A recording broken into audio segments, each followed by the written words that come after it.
संसद में जनता के लिए काम नहीं हो रहा है। संसद के सत्र का समय कम किया जा रहा है। नमस्कार, आप देख रहे हैं देशवा न्यूज और मैं हूं आपके साथ दक्षा प्रिया।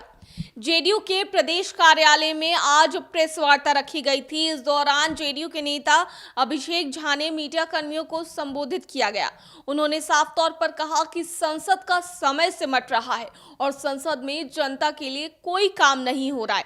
और क्या कुछ कहना था इस पूरे मसले पर जेडीयू के नेता अभिषेक झा का, आइए आपको सुनाते हैं। प्रेस वार्ता का जो शीर्षक है वही बहुत महत्वपूर्ण है।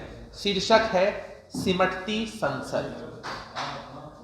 किस तरह से संसद में जनता के लिए काम नहीं हो रहा है। हम सभी जानते हैं कि देश की संसद जनता के पैसों से जनता के लिए चलती है। वहां बिल पेश होंगे, बिल पास होंगे, जनता का काम होगा, जनता के बुनियादी मुद्दों पर चर्चा होगी, तब जाकर संसद की सार्थकता जो है वो साबित होगी।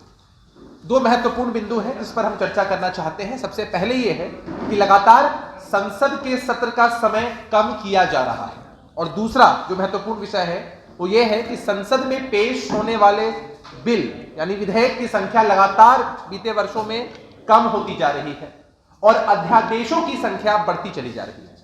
इन दो विषयों पर हम चर्चा करेंगे। जो पहला महत्वपूर्ण विषय है उस पर कुछ पॉइंट्स मैं आपके सामने रखना चाहता हूं। पॉइंट्स सबसे महत्वपूर्ण यही है कि संसद का सत्र अगर लंबा होगा तो विभिन्न मुद्दों पर चर्चा हो पाएगी, बिल पेश हो पाएंगे, पक्ष और विपक्ष के लोग अपनी मंशा जो है उस पर व्यक्त कर पाएंगे, और जब डिस्कशन होगा तो चीजें बेहतर तरीके से बाहर निकल पाएंगी। लेकिन आप लोगों ने देखा है, आप लोग लगातार खबरों को कवर करते हैं कि किस तरह से कल संसद में यह बताया गया कि 23 दिसंबर को ही संसद का सत्र समाप्त किया गया अनिश्चितकालीन के लिए, जबकि यह सत्र 29 दिसंबर तक चलना था और लगभग एक हफ्ते पहले सत्र को समाप्त किया गया। जो कारण दिया गया वो भी बेहद हास्यास्पद था। आपको भी सुनकर आश्चर्य लगेगा।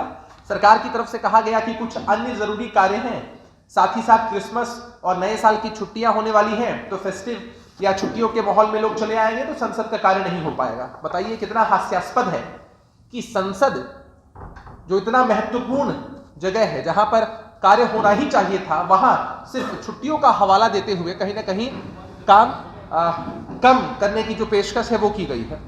जबकि आप लोगों को ध्यान होगा, नहीं ध्यान है तो मैं बता दूं कि वर्ष 2011 की बात करें तो वर्ष 2011 में जो विंटर सेशन था, जो शीतकालीन सत्र था, वो 29 दिसंबर तक चला था, जबकि 8 दिन एक्स्ट्रा चला था। 29 दिसंबर से 8 दिन पहले ही सत्र को समाप्त होना था, लेकिन तब की सरकार कार्य करने के लिए कृत संकल्पित थी, इसलिए 8 दिन ज्यादा शीतकालीन सत्र चला था। और मोदी सरकार में ये कोई पहली बात नहीं है कि जो सत्र है वो पहले समाप्त हुआ है, अगर कोविड के टाइम को आप एक्सक्लूड कर दें। क्योंकि हम अगर आरोप लगाएंगे तो भारतीय जनता पार्टी के साथ ही यही जवाब देंगे कि कोविड के समय संसद अपना कार्यकाल पूरा नहीं कर पाया। लेकिन हमारा कहना ये है कि आप भारतीय जनता पार्टी के पूरे कार्यकाल में मोदी सरकार को अगर आप देखेंगे तो अमूमन हर एक सत्र जो है वो अपनी सीमित जो अवधि है उससे कम ही चला है। तो कोविड एक एक्सक्यूज उनकी तरफ से हो सकता है, लेकिन ये सच्चाई है कि संसद ने अपना सत्र पूरा नहीं किया और ये लोकतंत्र पर हमला नहीं तो और क्या है। मैं एक और तथ्य आपके सामने रखना चाहता हूं कि वर्ष 2011 में जो बजट सेशन था वो लगभग 50 दिनों तक चला था।